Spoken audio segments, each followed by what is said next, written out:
Just look at this texture. It doesn't look or feel like it's 3D printed, it's absolutely perfect. Last year I 3D printed classical formal shoes because I believe that there is a market for it and this unexplored territory. I put them to the test by going to the world's largest trade show for 3D printing called Forum Next, only wearing those shoes. I learned from making mistakes and well, I learned a lot. However, I think I proved that the 3D printed shoes out there, they just look too futuristic or just weird, like Stefan from CNC Kitchen always says. They've always been a conversation starter. Yet, what he doesn't say is how the conversation starts. What the fuck? Yeah, they're 3D printed. Yeah, no shit. I'd rather have a slightly different situation. Yo, what the fuck? Those look really good. Thanks, man. You know, they're 3D printed. What? Are you serious? No way. You decide. Last year I made the first functional prototype, but ran into multiple problems. The shoes were uncomfortable. That's not good. I was having difficulties printing them. I used the wrong materials and combined those materials in a way that I recommend no one to replicate. So in this video we are going to focus on fitment, materials and the process, so I can finally make myself 3D printed shoes that I can wear to events, formal occasions and actually look in place. So let's start where we should have started. There is this saying in shoemaking, the last comes first, and the last is the foundational form around which a shoe is built. In my previous attempt a year ago, the naive me just 3D scanned my shoe, a shoe that I already fitted, with the idea that I would also fit the 3D printed shoe. Well, to be fair, I did fit the shoe, but it was far from comfortable. I'm taking every opportunity where I don't have to walk. And there comes a lot to, well, when it comes to last making, it's not just the shape of your foot, it moves around in the shoe, it also, the size of your foot changes. So right now, I'm driving towards a professional orthopedic shoemaker all the way in the south of the Netherlands. His name is Eric, and we got in touch because of the video that I published last year with my first attempt. He works in... Come on, if you overtake me, please. With a bit of speed difference, fuck. And he makes digital lasts using Rhino. Rhino seems to be the industry standard. He developed a method that don't use any plugins, and he is experimenting with that for more than 30 years now. So I'm expecting a lot from it. We are going to 3D scan my feet, and he will make custom digital lasts for me that I can use for making those shoes. And I can tell you I'm very excited about that. So I arrived at Knuver Schoen en Voetcentrum, where Eric works as an independent shoemaker, and we went right to business. Doe je schoen maar uit. Ik wil eerst een blauwdruk maken. En dat is ouderwets. I love it when craftsmen do things the old-fashioned way while embracing the new. I quickly found out that my feet weren't as standard as I always thought. And this project suddenly got personal now. Eric made a blueprint of my feet to see where the pressure points are, and this showed that I've got flat feet. The next step was 3D scanning my feet.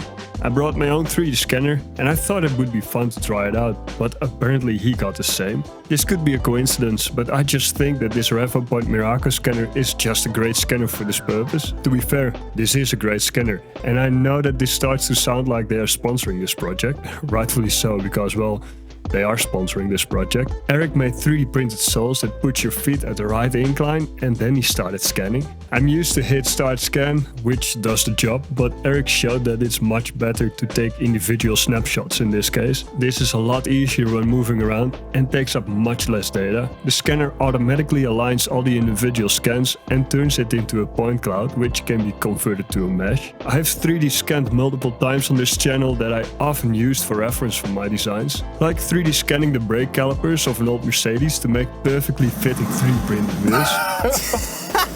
So I have some experience. However, the ease of use of this scanner surprised me. The built-in screen makes it very convenient to use and it works standalone, so you don't need to connect it to a computer. Especially for organic shapes like feet for making fitting shoes, a 3D scanner is a great tool and I can definitely recommend the Reference Point Miraco. Check out the link in the description for more information. Afterwards, Eric showed me around and it's so cool to see the passion of the shoemaking and the craftsmanship that goes with it. So special thanks to Knufer Schoen en Voetcentrum and Eric for making this possible.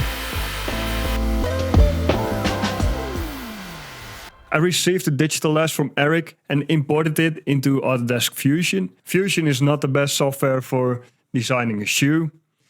I already figured that out, but it's a software that I'm familiar with. I can find my work.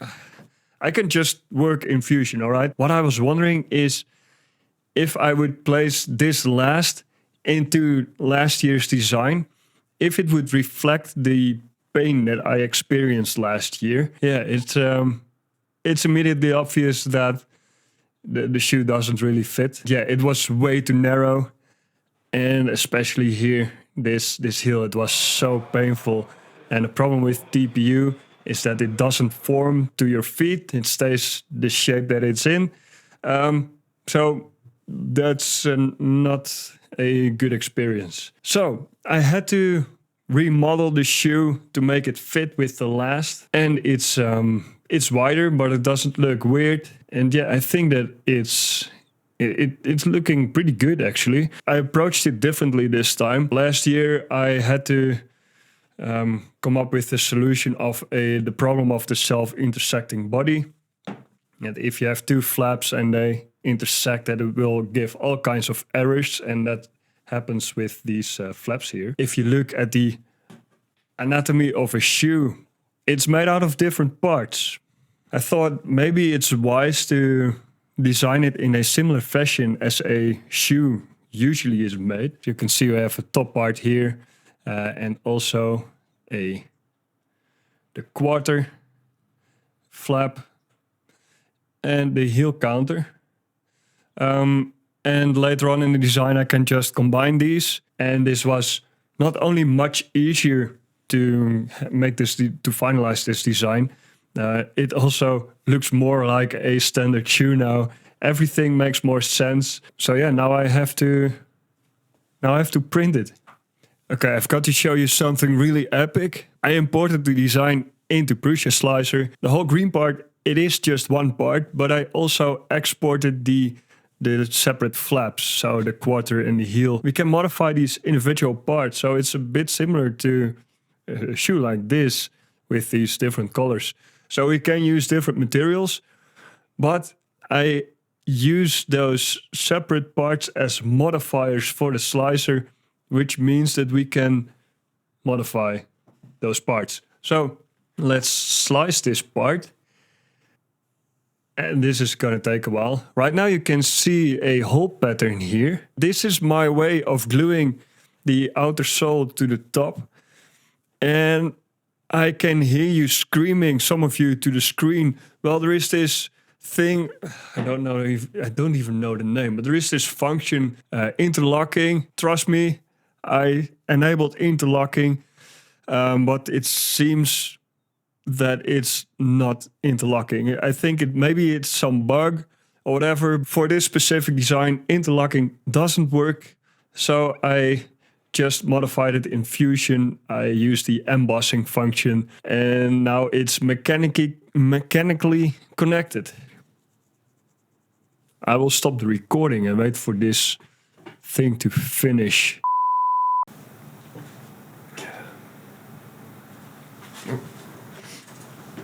Slicer has finished. Took a while, but the idea here is that these flaps are just printed regularly, but this top is more of a fabric structure. This is just infill. It's a 60% infill zigzag pattern, so no perimeters, no top and bottom layers, and it looks like this. This makes it breathe. If we look at the shoe of last year, this didn't breathe at all. Well, a little bit unintentionally. I have a hole, but this added to the discomfort of the shoe. Also, this pattern, it is nicely flowing with the shape of the shoe, which makes it even cooler, I think. I'm printing this out of 5 different materials on the Prusa XL, a modified Prusa XL. This is the modified Prusa XL.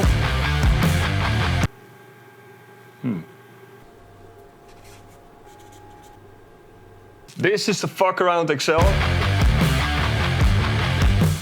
Our experimental platform on which we are going to experiment with all kinds of weird material combinations. The first thing I did to this thing is replacing the existing tools with 5 proper extruders. This is a special extruder that uses timing belts to push filament, and it's very capable of printing soft filaments. This might be one of the few machines in the world capable of printing Short 68 TPU with 5 tools, so I think that's pretty awesome. And the multi-material 3D printed shoe is an awesome use case to show the capabilities of this machine. In this dry box there are 3 types of TPU that we are going to use for the shoes. The first one is the Filament 82A from Recrius, and this is in collaboration with the guys from Footwearology. They made a very pleasing color line, and this is the mint green. This will be the top of our shoe, also from Recrius. We have a foamy TPU. This will foam up, and this material will be used for the insole. And last but not least, the Balena Filaflex, also from Recrius. And this is biodegradable TPU that I'm going to use for the outer sole. The outer sole is the part of the shoe that wears off, and I think that using biodegradable TPU for the outer sole is a very interesting use case for this material. And the last 2 materials will be used for our support structure. First off, we have recycled PET-G from Recycling Fabriek. This is our main support structure. And this is the Xioneer VXL 111, which is soluble material. So this stuff can be printed directly against the shoe. I'm using this as an interface layer, a support interface layer. And unlike PVA, this really bonds to TPU and also to the PET-G, because I don't want the shoe to get loose from the support structure during the print. It's going to be a really long print. We want the best combination of a support structure that really holds the shoe, but also doesn't leave any marks like I had last year with this shoe, which was printed out of 1 material, 1 TPU, and removing TPU supports. It is a nightmare, and it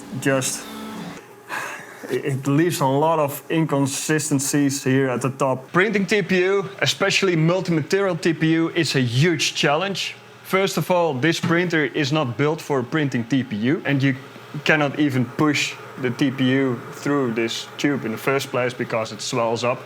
So I made this part here at the back on which these spools can be placed. By the way, I'm sharing the files of this and this modification on my website. I also made a version that uses square nuts. I'm not placing the spools here. They stay in this dry box for the whole print. But the major problem with TPU is the problem of stringing. It can be prevented by drying your filament. And another way to prevent it is to lower the nozzle temperature. And the third way is to increase the retraction, so to pull back the filament. But the problem is that I think that this might be the toughest material to print. The biodegradable Balena Filaflex, they have warned me several times that this is extremely hard to print. They suggest to use retraction of 0, which means a lot of stringing. And also I cannot cool down the nozzle, because as soon as the nozzle cools down, it will clog. So this idea of printing the multi-material shoe using this biodegradable material for the outer sole can only be done on a tool changer like this. So it kind of limits our options here. Printing a kayak within 10 days out of 1 piece on a second-hand treadmill all the way in Spain is a lot easier than printing a shoe in the way that I'm trying to do in this video.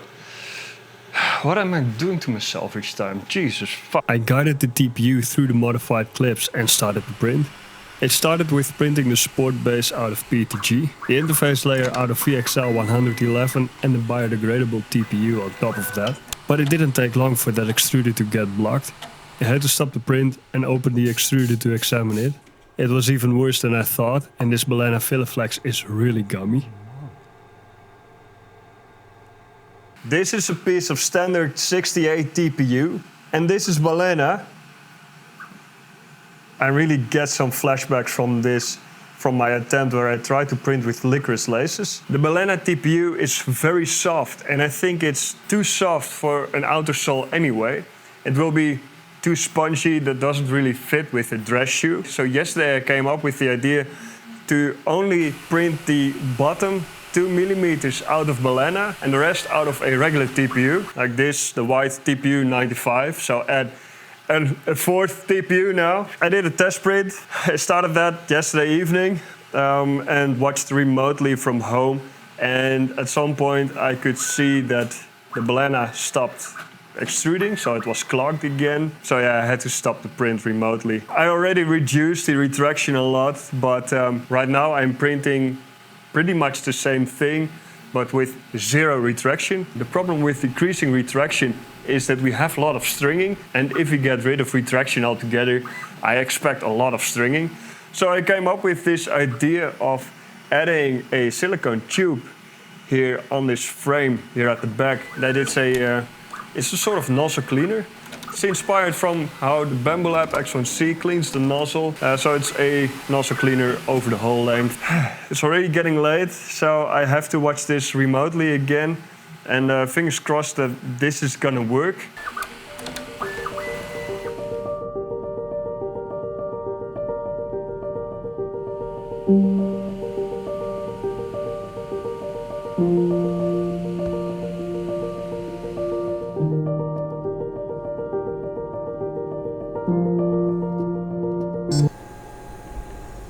After a night of printing, the tool crashed. Usually you can just restart it, but another tool crashed shortly after. I suspected that nozzle cleaner to be the problem and I removed it. I resumed it again and realized that I had severe layer shifts, so I had to cancel this print. I decided to let it rest for a while so I can come up with a fitting solution.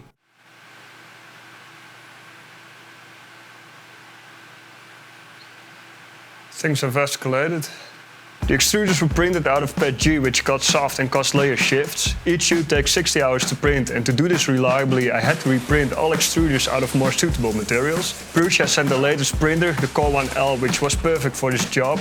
I took this opportunity to make some last modifications to this extruder and started printing the motor brackets out of PCTF. The rest of the parts are printed out of regular PC blend. While those parts were being printed, I put together the enclosure for the XL. I customized one panel and added special flat brass threaded inserts in it. I got these from a Dutch B2B supplier and haven't found them elsewhere, unfortunately. I put the enclosure on the XL and designed special feet that hold the dryer box in place on top of that. I screwed in Bowden couplers and placed tubes between the dryer box and the enclosure. My hope is that this decreases the pulling force on the filament and that it prevents moisture from getting picked up while the TPU is outside of the dryer box. The gears and pulleys were also printed out of PC Blend and I rebuilt the extruders. I kept the color scheme we had going on and I think it's looking pretty epic. I manually calibrated all the extruders, added 2 industrial fans to the bottom of the printer and threw in some desiccant to hopefully reduce the moisture even more. I created a monster of a 3D printer and this should be ready now to print those damn shoes. Well, let's see if it works.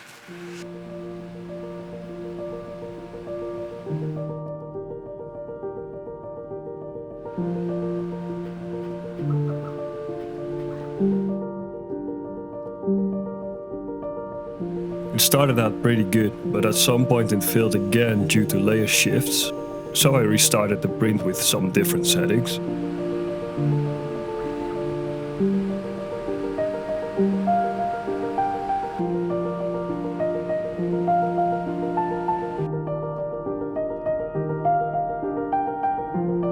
After days of printing, the print stopped because of a temperature error. Apparently the transistor wires were rubbing against the belts in the back. I also couldn't get rid of the stringing and blobs on the print, whatever I tried. I removed the nozzle seals, which showed how bad the extruders were oozing while being parked. I experienced failure after failure, each taking a day or two, and all of them with different reasons. Clog nozzles, power outage, failing extruders, layer shifts, just everything went bad. There was quite a lot of tension on the filament and that acted like a bungee cord. So as a last possible attempt, I made sure that the spools were running smoothly and started this final attempt to 3D print my classical formal shoes.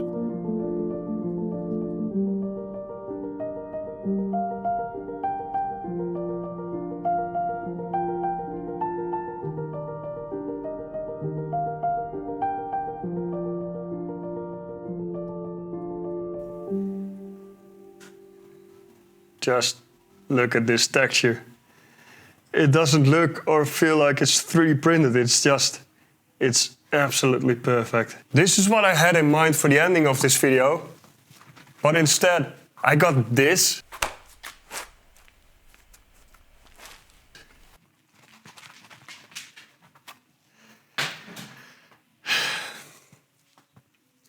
The worst part of all of this is that I 3D printed this before I started this whole project. I had some random spools of TPU, slapped it on the printer, didn't give it a second thought, started the print, and it literally came off the printer like this, without the laces. And I didn't film it. It was only to see if the idea works with the dissolvable support and if I fit the shoe. Well, I fit the shoe perfectly. But I thought, well, this works. Now let's do it with the real materials because this wasn't up to my standards. Well, my standards are a bit different now. This is not it, of course. I have an awesome idea how I can prevent those extruders from leaking. I got lots of issues with oozing and stringing, and I think that I found a pretty interesting way of preventing oozing altogether, and I have to take a look into the reliability of those extruders. Special thanks to Eric for designing the last. This definitely fits perfectly, and now I only have to focus on actually printing it. And also thanks to my Patreon supporters, especially these guys, my top tier Patreon supporters. Thanks to you I can continue with projects like these. I'm going to work on making this more reliable and have a perfect classic 3D printed shoe that looks even better than this, out of multiple materials from this machine.